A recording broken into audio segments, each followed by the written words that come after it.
Welcome to Asian Like Me, presented by me, Dr. Sohee Jun, the podcast for the modern Asian woman redefining what it means to thrive. I've spent years navigating the complexities of culture, family expectations, and career ambitions. Here, we have real, unfiltered conversations with incredible women who are breaking barriers, charting their own paths, and owning their power. Together, we'll dive into the wins, the lessons, and the challenges we all face. And yeah, we'll laugh. We'll share stories and drop some actionable tips to help you crush it in your own way. This is your space to feel seen, heard, and inspired. Ready to rewrite the rules? Let's drop in. So, Son, I am so excited to be in this conversation with you. We were already talking before this started to, how many things we have in common. And the minute that you and I were in conversation through another mutual connection of ours who happens to be a great connector, and he saw that you and I would have so many things in common. And I think Yes. that was right from the get-go. You and I were like, blah, blah, blah, blah, blah. So to be in conversation with you is just such a thrill in this way. So let me start with this question. I just love the expansiveness of this, which is what's currently lighting you up? Oh man, great question. So for me, it's my family and my friends. I think just having my family, and I have a daughter, and seeing her grow up and her learning new things, whether it's words or skills, it's amazing to see that. And just having friends like yourself. I love speaking with you. Like when I end a phone conversation with you, I like am like, oh, my day got that much better.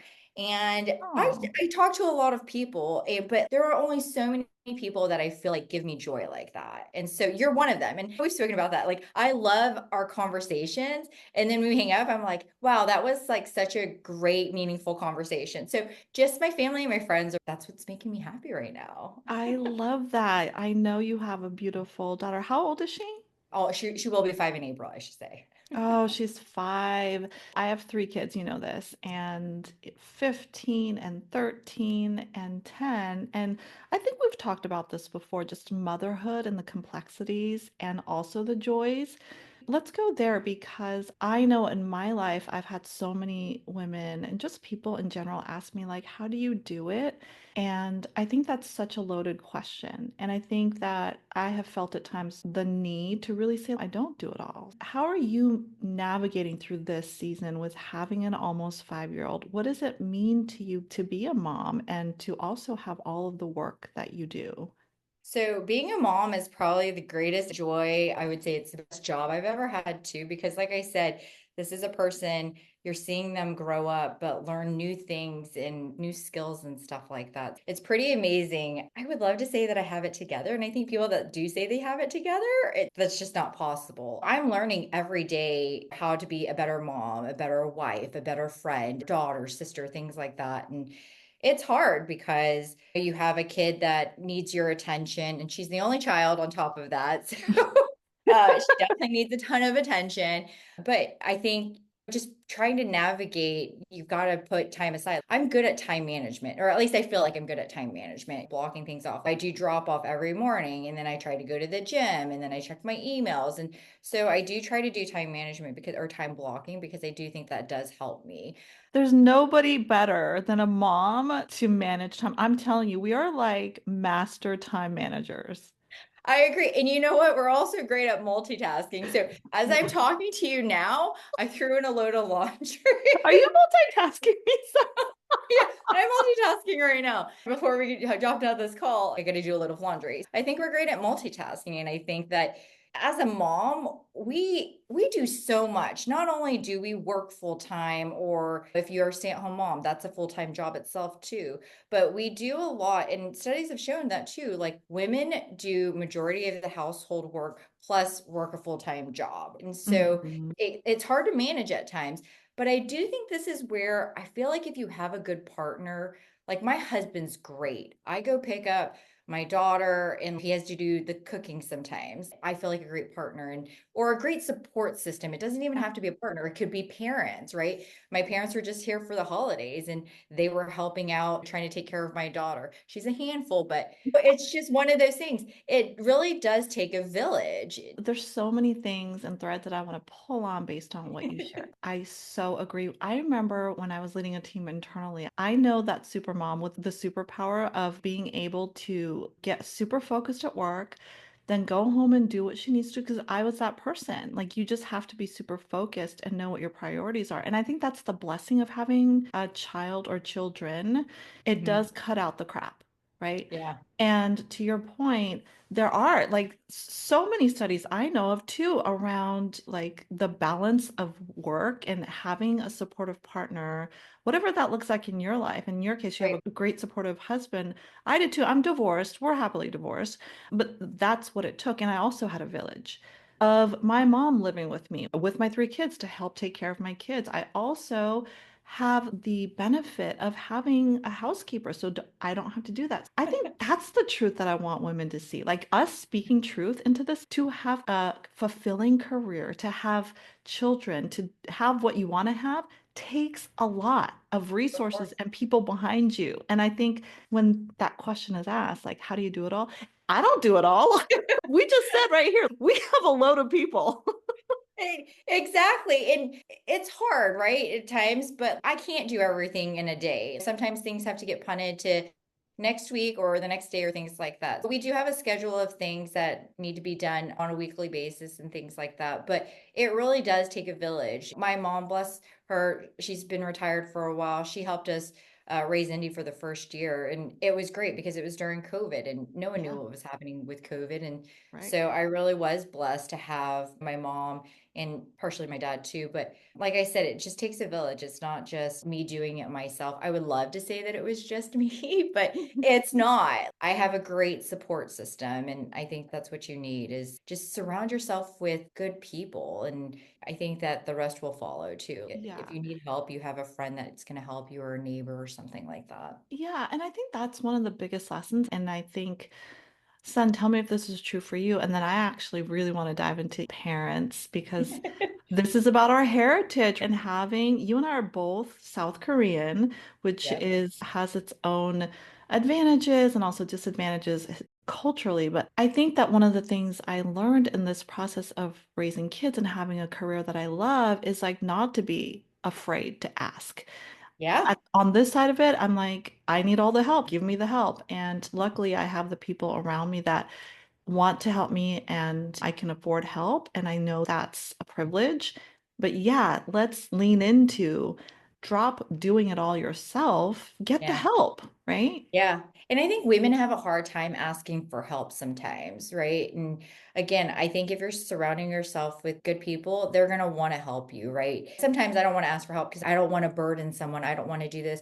But the people that are around you, they want to help you. They want to support you. They want whatever is best for you too. I'm all about surrounding yourself with good people Mhm. because no matter what, they're never going to judge you. They're not going to be like, oh, son's always asking for help or whatever it may be. I think you have to surround yourself with good people. And Agreed. it took me a long time to do that because I would just call people my friend and I'm like, are they really a friend though? And so you Ah, are you're like, they? exactly. My friends have shrank a little, people that I actually truly call my friends, like you. And I have two best friends. And so it's shrunk because those are the people that I know that I can count on or depend on as well. I've Yeah. learned that as I've gotten older. Yeah, I call it selective pruning, being very intentional about that. So, I want to get into the South Korean aspect of it. Do you think that there is any cultural weight around asking for help? Is there something about the heritage?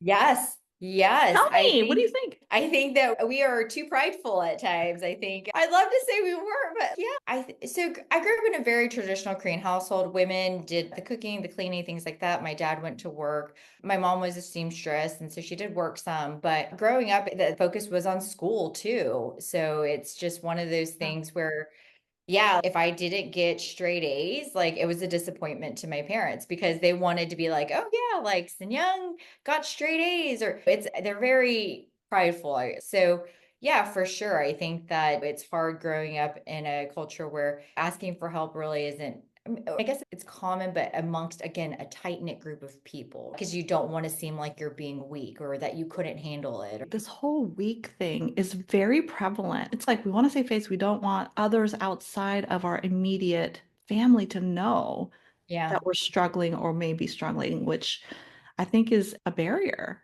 Yeah, it is for sure. Like I said, I don't think asking for help means that you're weak. I think, if anything, that's a strong person because you are asking for the help. I think that you put aside your pride and you put aside whatever your ego and things like that. But I think you're actually a stronger person for asking for help. I would so agree with that. I would, Yeah, I 'cause mean, for any woman. yeah, for Yeah. sure. For sure. And I think that's what women as a whole struggle with too. It's not just South Korean women, it's just women in general too. But I think growing up in a Korean culture too, I think it's a lot of adjusting too, because I was born here in the States. And so there are things that my parents don't always agree with, but it's like in American culture, it's normal, right? So Mm. it's a little bit of adjusting too, because when I go back home, I don't wear any like tank tops or spaghetti shorts. I wear like regular t-shirts. I'm very respectful of my parents' home and things like that, because Ah. that's how I grew up. Like we don't wear things like that. We things that cover our shoulders and stuff. Yeah. Yeah. What's so interesting, I love that you shared that you grew up in a more traditional Korean household. So I wasn't born here, and I don't know if I shared that with you. So I came to the States when I was 6. And I feel like I grew up in a very non-traditional Korean household in the sense that, yes, education was very much at the forefront. And I think that's true for the majority of Asian cultures, right? I'm making a generalization, which I think is pretty accurate. My mom definitely worked, like both my parents worked many jobs to make ends meet. And so I saw that dynamic of having a mom work as well as my dad.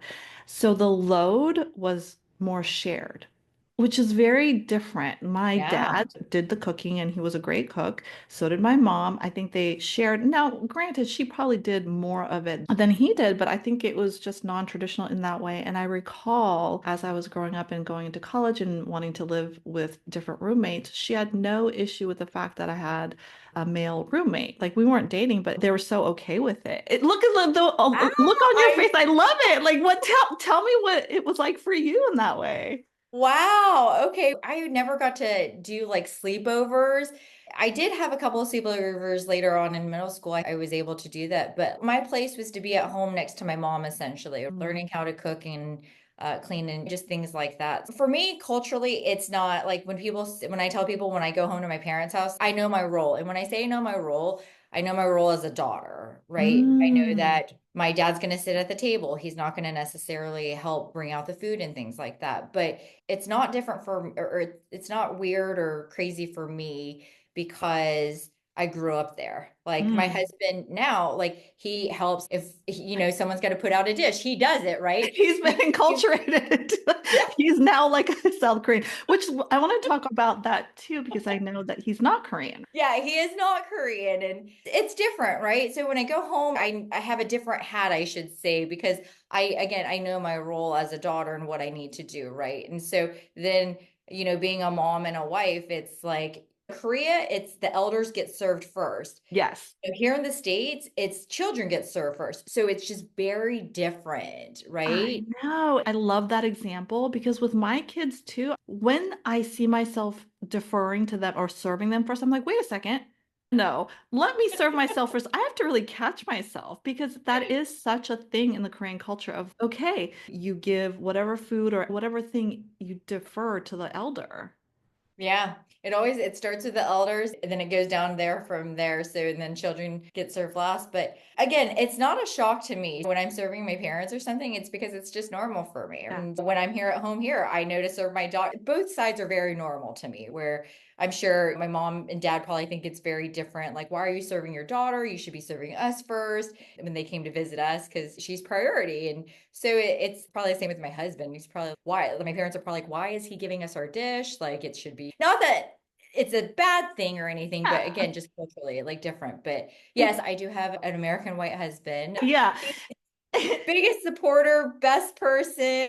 And I couldn't have chosen a better like partner, like husband, anyone. Like he's the best. He really is. Oh, I love that. And we're going to go there because I want to dive into that. Part of what I want to unpack is what's it like to have, so my children are Chinese and Korean. So there are more similarities than there are dissimilarities in how like the culture and the beliefs and things. When I had my kids, it was a way to reintegrate myself into my culture. And so for having a husband that's Caucasian, like what are you intentional about in how you pass things down to your daughter and if at all?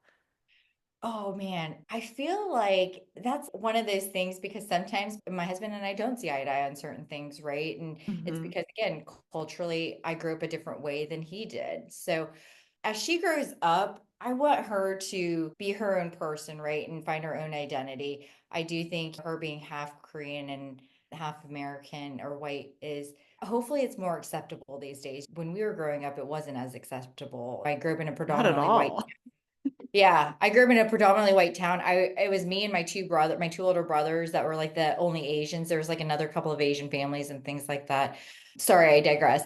But for me, I just want her to grow up to be a good person. And some of the things that I grew up, I don't necessarily want her to be like, your role is to cook and clean because that's not her role. Her role is to be a good person, but to figure out what she wants to do. And so for me, I think that I want to pass on some of our Korean traditions. Like I'm teaching her Korean right now. I I'm teaching love that her, so much.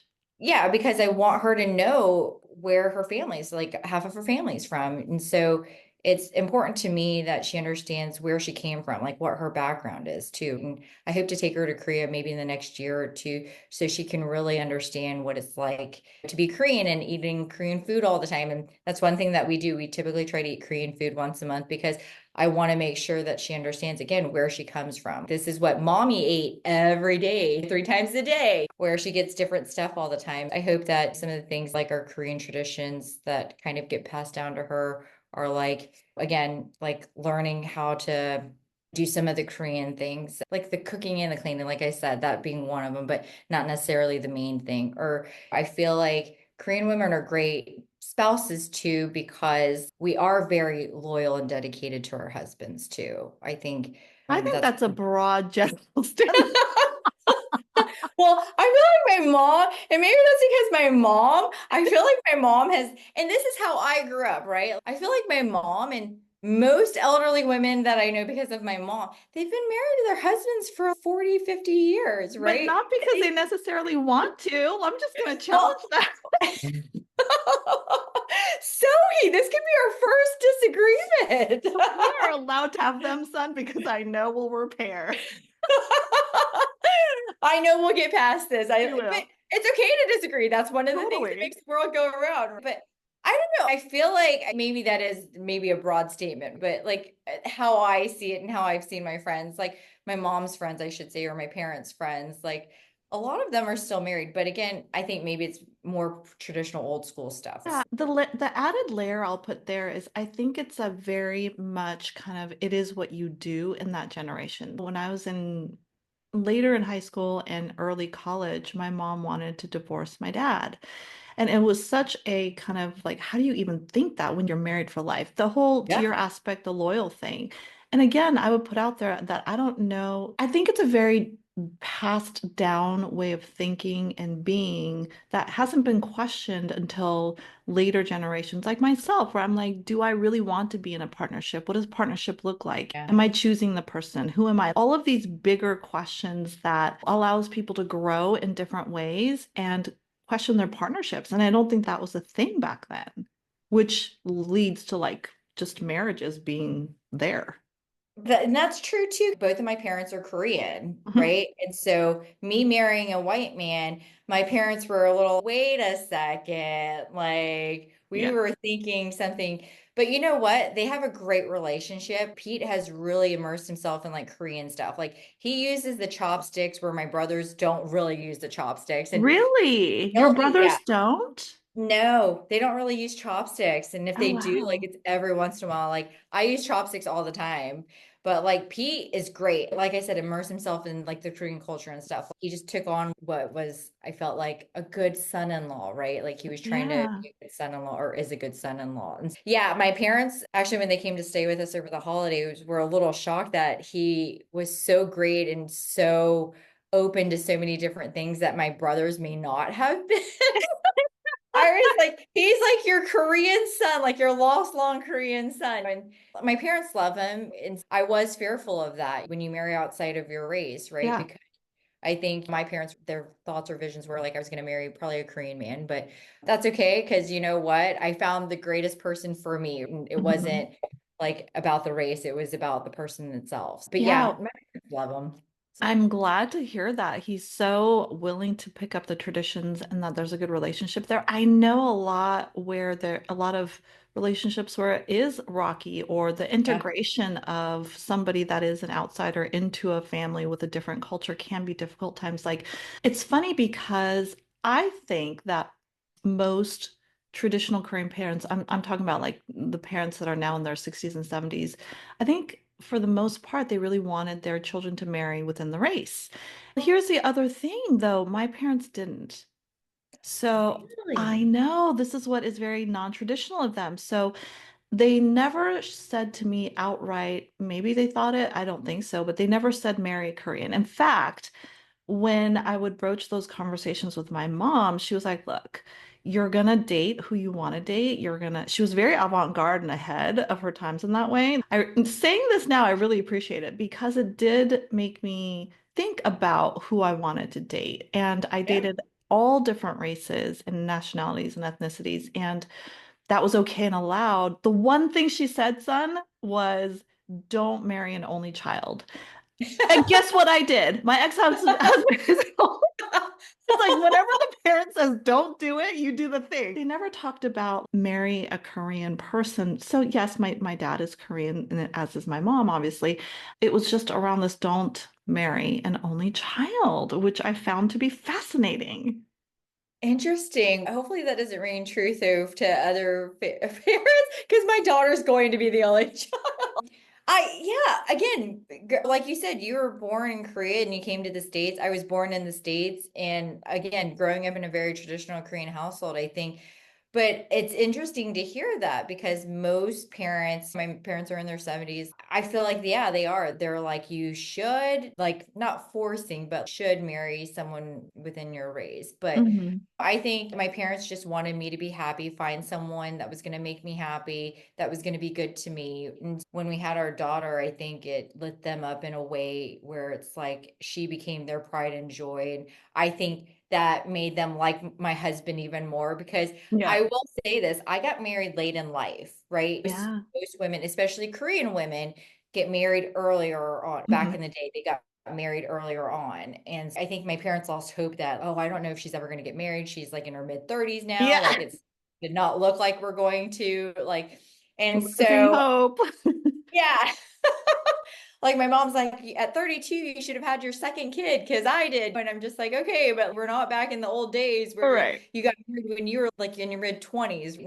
But again, I think that with me being married later in life, and I think that marrying my husband and having a child and stuff, and I think that just created a better bond and relationship for my parents too, right? Because here's this man that I love and that I married and that is great to me, but we also created a daughter, which is their granddaughter, and Mhm. they love her so much. And I think that they don't think twice about, oh, I wish he was Korean or anything like that. Like they just see him as like their great son-in-law. I think that was hard maybe initially when we first got married because we got married so quickly too on top of that. But I do think that at some point they probably do wish it was within the race. But when I got married and things like were great and stuff, they really do like him. So I couldn't ask for anything more. Yeah, what's interesting, thank you for sharing that. Like, I think it's ultimately the parent wants you to be happy. And if they see that this person, regardless of whether they're Korean or Latin or whatever culture, ethnicity they come from, if they make you happy, they will be ultimately very accepting of that as your parents. And so I love the exchange of stories between you and I really uncovers just even though we're both South Korean, which I didn't have to say that 20 years ago. I think even within our own culture, there's all these different nuances that is so rich and interesting. Like, just because you were born here doesn't mean that you grew up in a very like liberal everything household. So I just love uncovering this stuff. As you were dating and before you found Pete, do you think that you found yourself wanting to find a Korean person, or was there any thought to it at all? I'm sure at some point I did think about, oh, maybe I should try to find someone. But I really think for me, it was just trying to find someone that I was going to be happy with. And I think Mm, that that's one of the things that, and I think that's what took me so long. I didn't really date very much. That's just not something that I did. My focus really was on school and work. mhm, And so that being like the non-traditional Korean, because most Korean women go to school and then they get married and they become like a mhm. stay-at-home mom most of the time. That was not my path. And maybe at some point it was like maybe trying to find a Korean man, sure, but if it happens, if it doesn't. That's how I saw it. Now, whether my parents wanted me to see it that way, that might be a totally different story. But I just wanted someone that was going to make me happy. And so if it took me 30, 35 years or however long it took me to find that person, great. But I don't think I was like seeking or was trying to seek out or find someone that was actually just Korean or within my race. Yeah, I Um, think that's interesting because I have met people that are like, oh, yeah, I'm specifically looking for somebody like that, which to each their own. Like for me, I was just like, I'm just going to find somebody that I genuinely love for who they are. Sounds like that yeah. too. And I love that you talked about just the path for you was different and your focus being on work and doing and finding your career. And let's go there because you have such a non-traditional, and I'm putting, if people could see me, it's like air quotes. I feel one of the things that we bonded on is I have a very non-traditional career path in terms of I didn't pursue the lawyer path or the doctor path in a different way. Like I Yeah. think I tangentially did that because I got a PhD to like be like, I am a doctor, but just not the medical one. And you certainly have such an interesting career path. Take us there in terms of how that started for you. So I was like you. So actually, when I grew up, I was like, I want to be a lawyer, and I think it's because of my parents, right? Yes. Because you've got to either take the law path or the medical path, but you've Right. got to choose one of those. And young, it's got to be one of those. And so I will say, as soon as I graduated high school, this is how much my parents were like education, right? I graduated high school, and then my parents were like, you're going straight into college over summer. And all of my senior friends, like they were all going out for, they're going to Mexico for summer vacation, things like that. Nope, I had to sign up for a class in college. So yeah, it was one of those things, but I'm grateful for it. That's when I took my very first marketing class, and I love Mm, marketing. And after I graduated college, my dad told me I had two options. And here I am after graduating college. If you can't find a job within a year, you're going to go to Korea and become an English teacher. oh, And wow. so I was like, oh, I was like, okay, so I got two career paths now.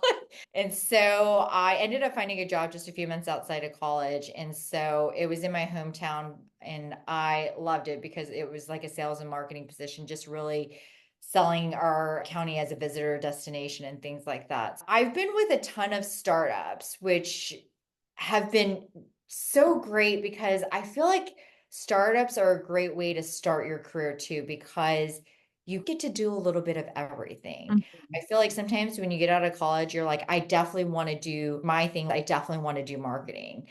And it actually pivoted a little. I started doing more sales, Mm, right? And so as I started working for these startups, you only have a handful, maybe less than five people typically, right? It's like mhm. the founder or the co-founders, and then just a couple of other people that they hire on. And so I got a job in my first startup, and there was four of us at the time. But I got to wear so many different hats. I got to learn operations. I got to learn the marketing. I got to learn customer success, which was not a thing back then, right? Like Right. 20 years ago or so. And I learned all these things. And I think that's why I like the startup world, is because of that, because you get Yeah. to do so many different things. So yeah, my path wasn't really traditional in that sense because I got to work for different startups and do different things. And I've loved it. Like I'm with a startup now. Like I love it because I want to help companies grow. Yeah. And like a big thing for me, especially women founded companies. Tell us more about that. I love your non-traditional path that your parents were like this or that, and you're like, nope, I love marketing, and you followed it. That's courageous, that's brave, that's finding your own path, which I'm all in service of. So why now? And tell us what we need to know about this landscape for women. I think that for women, it's a lot harder too, right? And every company that I've been with, I've typically have moved on because I was not promoted and I've asked for promotions and just getting into the workforce in general. Mhm. But there was always something, right? And so I felt like every time I have made progress is when I've left and gone to another company, right? And Mm. I wouldn't say there's something wrong with the company, right? But that's just how it was too, right? A couple of years ago, I had an aha moment, and we've spoken about this too, right? Not Mhm. last year, but the year before. I was like, I have a daughter. I'm trying to figure out what I want to do and how I want her to see me or view me. And Yeah. so, one of the things is that I want her to be like, Mom's a powerful woman. She could do all these different things. There's an endless amount of things that I could do. And Mm. I want her to know that she can do whatever she wants to do. She's just got to work hard for it too along the way. And so the biggest thing for me was is I want like my mantra now is we need more women in C suites and board seats. Yeah, preach it, son. I completely agree with you. And part of what's so important about this conversation is illuminating what's possible for not just Asian women, but women in general. Yeah. And what are the stats? You're involved with Citrine Angels. So I want to talk, please tell us about that because it's such a great thing to have. And the mission of that, you please share all about it. I love Citrine Angels. They are a great group of women. It's like angel investing for women by women, but like we're women that are supporting female founded businesses. That's our mission. Mhm. I've known the president and the operations person probably for about a little over 6 years now. And again, about 2 years ago, I was at a aha moment of I want to do better. I need to do better. And so one of the things was I joined one of Citrine's pitches as a guest. And these women just were phenomenal. They talked about their business, how they started. And it's amazing and it's inspiring too, right? Because you're Yes. like, wow, look at these women. So as soon as they got off the meeting, I was like, sign me up. What can I do? Because I need to support these women. I need to support them in any way, shape, or form because less than 2% of VC funding goes to women, and even less than that goes to women like minorities. And So so, we just need to marinate on those really dire stats. You yeah, just said 2% of funding goes to women less. and even less goes to Asian or minority women. Yes, yes, less than that. Oh, it's so stark. Yeah, that's why I love Citrine because that's our mission. We're trying to help these women build their business, right? Because they're not going to get funding from somewhere else. And it's an amazing it's an eclectic group of women, I should say, because they're all from like C-suites or entrepreneurs. Like it's such a great group. I feel like I'm very lucky to be a part of this group too, on top of that. Yeah, we've talked so much about citrine and how valuable you think it is to have something like that in the world. Let me ask you two questions around this. What's working well in this VC space, and what are you hopeful about around this? I feel what's working well is that you're getting VC funding, right? But what's not working well is that the female founders aren't getting this VC funding. So how And do we get more? What do you think? What do you think is some of the solve? I think that, God, I wish I knew the answer to some of those things, right? I think for me, angel investing, I think it's just more of education. A lot of people don't know that they're actually probably accredited investors. They just don't know that, right? And I think it's an education process too. I think that if we can educate people what it means to be an accredited investor, that you would probably have more women that would become angel investors. So again, I think it's just really educating folks on what it means to be an accredited investor. I feel like there's just such a disparity between the male founders that are getting funding versus the female founders, right? There's such a big gap. And I don't know how to merge that. I wish there was a better answer, except for these women are going out for angel investors or family offices and things like that because VCs are only funding like again, less than 2% of female founded companies. Yeah, we're going to change that. Like, Um, starting with this, like, this is an education for all the Asian women out there that have ideas, that have something that they want to bring forward. Let's say somebody listening is, you know what, I have a really great idea for a business. Where would they start? How do they start on this path?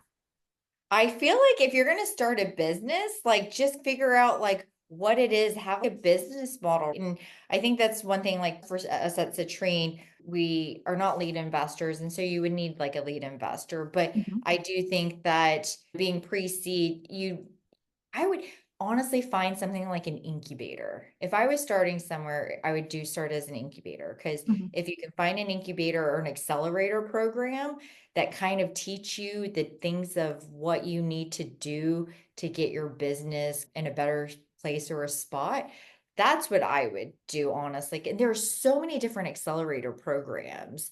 Like Target has one if you're looking for like beauty. I think Sephora has one and maybe Ulta, but there's so many different accelerator programs. There's a ton of incubators too. And you just Google it and you'll find that there's just so many accelerator and incubator programs. And I think that's a good start. If you're going to do your business, great, start it. Don't think that you can't do it because again, when I hear these women on these pitches, like I'm like, oh, I should have thought of that. Or maybe I have thought of that and I just never went through with it. And I wish I would have started whatever I was thinking like 5 years ago. And I think that's one thing that we women like hesitate to. It's wait, this might be a dumb idea. Like no one would ever do anything like this. But if you're going to start your business, just do it. Don't think twice about it because if you're solving a need, then it's not dumb. Trust me. Oh my God, son, I just have to really let all of the amazing nuggets you just said, I have to pull them out again. You said, don't wait. You wish you started 5 years ago. Every idea is worth pursuing. And I think that's what gets me when I see Asian women, any woman blocking themselves. Just start, just take that next step. It's such a mindset thing. Don't be the one holding yourself back. Yeah. Yeah, that's true. That's why I love Citrine because, like I said, you see these women and it's just like when they pitch and they do such a great job and it's just amazing. Why haven't you pitched to other VCs or type things to get money? And it's amazing. And female founders are very successful. Yeah, So, but yeah, I'm a huge supporter in supporting especially female founded companies. That's the mission. It's like, how do we help raise each other up? Because we are our best allies, right? absolutely, absolutely. So I want to ask you this because it's such an important kind of framing. First question, what's like the big takeaway that you want for our listeners listening in today? What do you want them to take away or take action on? You know what? Every person, if you're helping, you're moving the needle. I used to think that when I was doing something, I'm like, am I making a difference? And then I started to think, I am. I'm making a difference, even if I'm helping move the needle just a little bit. Because I think if people, women especially, thought like that, we would be further along. Whatever you're doing, you don't think it's not worth it. It is worth it. It's worth pursuing, it's worth doing, it's worth everything. And again, you might be thinking I'm not doing anything, but you are. You're making an impact. It's moving the needle a little. We all need to think about that. If we're just moving the needle a little, we're going to get there so much quicker, right? We're going to get to the goal. And I think for me, that's what it is. It's like everything that you women are doing, like it is making a difference. It might not make an impact now, but it will later on. But we just Oh, need to think that.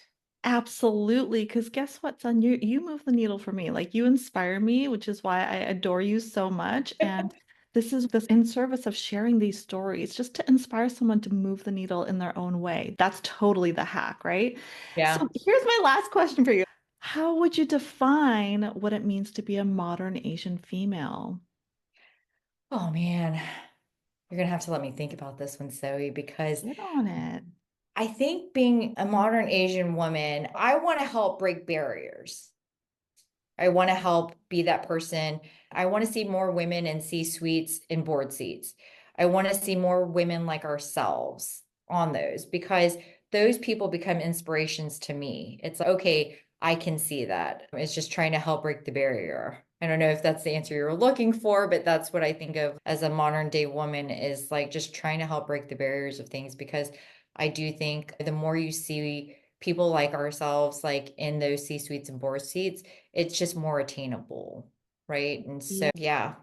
I love it. I love that definition. And the more that we tell these stories of what's going and how we can continue to amplify that, absolutely. Thank you for sharing your time with me. God, it just always goes so fast, my I friend. know. I love this. And you know what? When you told me last year when you were doing this podcast, and I was like, oh my God, I'm going to be the biggest cheerleader for you because I do think that we do need to help each other. And I love that you did this. This is one of those things. It was probably a long time in the making. Maybe it wasn't a long time in No, the it making. was. It was But look at you. You did it. Now you've got episodes and you're doing great. Like you're killing it. I love it. so Keep doing the fun. great work that you're doing. And I love that you're supporting women, but especially Asian women. I think that we need to be heard. And I think this is a voice and an outlet that Asian women can't be heard. And I That's love that right. you did this.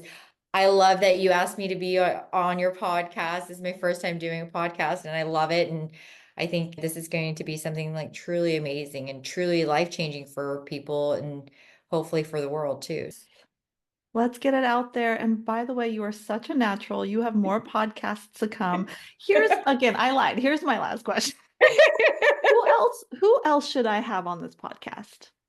Oh man, I feel like I don't know. I'll have to go through and if you send me like a wrap up type thing, I can probably recommend a person or two to you because I do think that there's a bunch of female Asian women out there. And I think that, again, this is going to be a great and huge podcast because you're helping give us a voice and an outlet. And I Yes, think we're that's amazing. rewriting the story of what it means Yeah. to be an Asian female. Let's move the needle, son. And thank you so much for being on with me. And I have loved every minute of it. I'll talk to you next time. Thank you. Clearly, Son and I really enjoy talking together. You can see why we have become fast friends. I hope you really enjoyed this dynamic conversation. We kind of went all over the place, and as we do, we shared a lot of nuggets and tidbits. So let me share with you Sun's official bio because she is a badass modern Asian female. She is an experienced advisor and operations executive with over 20 years in startups and various industries. Renowned for driving strategic growth and innovation, Sun has a proven track record of leading initiatives, enhancing brand awareness, and delivering exceptional customer experiences. Currently serving as an advisor, Sun collaborates closely with the founder and CEO, leveraging deep insights from market analysis to shape strategic direction and foster business growth. Her expertise encompasses franchise development, marketing, and vendor management. And with a keen eye for brand identity, Sun crafts compelling marketing strategies that resonate with audiences and leverages industry connections to forge impactful partnerships and enhance brand experience. So there you have it, her official bio. We will share with you how to get in touch with her and to stay connected. As I reflect on this dynamic conversation, there are three questions I invite you to reflect on. And one is, in what areas of your work and life can you ask for more help? As Sun and I explored the ways that we quote unquote do it all, we said that we can't do it without supportive partners, friends, family members that are at the ready and willing. So take some time to reflect on that for yourself. In what areas of your work and life can you ask for more help? And get curious about the ways that maybe your cultural identity has hindered or limited the ways that you share and or ask for help. The second question I invite you to reflect on is what's that one idea? This is all for the Asian women that have ideas that have said to themselves, man, that was my business idea, or I thought of that, or I should have done that, or that's similar to what I was thinking. So, for all of you, if you've ever had those thoughts, or if you're just filled with different entrepreneurial ideas, what's the one idea that you can take action on? If you recall, Sun talked about, just start with knowledge, and you can even start by Googling incubators as a way to take a step forward. So, what's the one idea that you have? And then the third reflection question for you is, what really popped for you in this conversation? What's your takeaway? And then, of course, please share this with your tribe. Share it with everyone that you know. Like and subscribe to this podcast. I promise you that we are in for more dynamic conversations. So please leave a review. Do not keep this podcast a secret. Let's amplify the stories so that we can inspire others. Join me next time when I am in conversation with another badass female Asian.